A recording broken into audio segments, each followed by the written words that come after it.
Welcome to the Falcon News Podcast. Everything you need to know to ship like a pro. In this podcast, we will be sharing our true experiences, lessons learned, and challenges faced in the freight forwarding industry. Today, meet Alex, the CRO of Falcon. The subject today will be the ultimate guide to project transportation. Deliver on time, every time. Hello, Alex. Hi, Mary. What is a project transportation? Project transportation could be defined, I suppose, in a variety of ways. But the way I look at it is anything that requires a complex plan. Everything that requires complex planning, I would say, would be considered as a project. Anything oversized that doesn't fit in a container, everything overweight that won't be allowed on in a container. So. But I would say also just handling, I would say, snow samples could be a project. I mean the complexity, how delicate each phase of the plan that needed to be executed on time, in time. That can be considered a project too. So I think when there's a lot of complexities involved, more than I guess one would consider would be involved in container freight, I guess one could consider that a project. Is the equipment used different than that of container transport? Yeah, of course. So container transport naturally is mostly derived from container chassis, right? Which is known worldwide. But I guess when we talk about project transport, we talk more instead of container vessels. We of course we do use container vessels for project transport, but more commonly we use row vessels, which is roll on, roll off. That's more of a ferry type service with loadable trailers that we can use.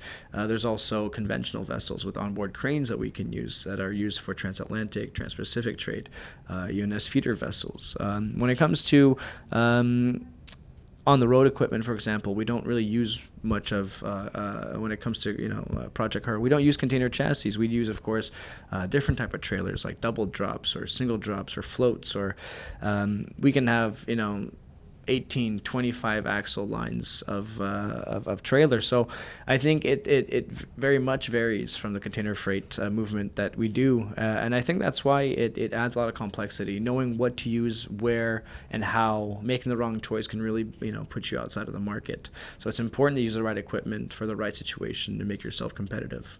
What does it mean to think outside the box in project transportation? Well, outside the box for me is literally the container, So if container freight really moves in a box, it really only has one way to move. There's not a lot of ways you can do this. But when it really comes to outside of the box thinking, it's really as it sounds, if it doesn't fit in a container, what's your solution? People think when you send freight, for example, to Europe, you have one way, or two ways. You have maybe 5, 6 different ways, 8 different ways, and I think when you consider that there are so many different ways of shipping, that to be creative usually is going to be the winning solution. If you can be creative enough to find a cost-effective solution, I think you're almost guaranteed to win every time. I had one person tell me that if you can sell air freight at $2 per kilo, but you buy it at $2.20, you're a real freight forwarder.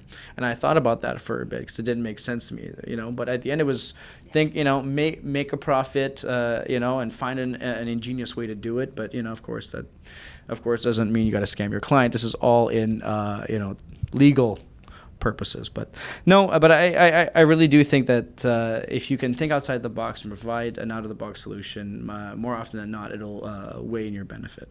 Based on your 15 years of experience, what is the difference between a good freight forwarder and an excellent freight forwarder? I would have to say that it's experience. Okay. I would have to say that it's experience. It's experience in going through the motion of complex situations. I think it's years and years of making mistakes and finding alternative ways to not repeat those mistakes.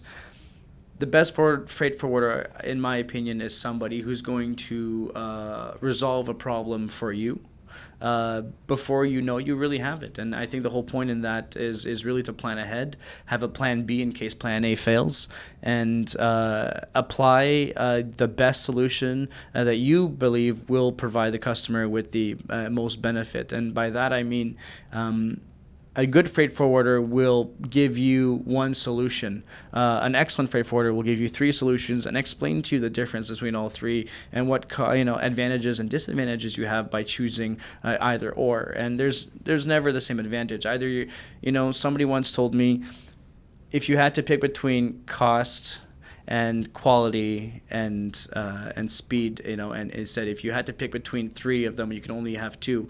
Which ones would you pick? And the funny honestly, you can't actually pick more than 2 without having the third one miss. So you can't have speed and quality without paying for it, and you can't have quality without if you have speed. So it's really a question of I believe experience and using that world experience to to really mitigate risk for your client. Well, thank you, Alex, for your insight in project cargo transportation. Thank you for listening. If you like this episode, please take the time to add your comments below and follow us. Go to falconfreight.ca to learn more.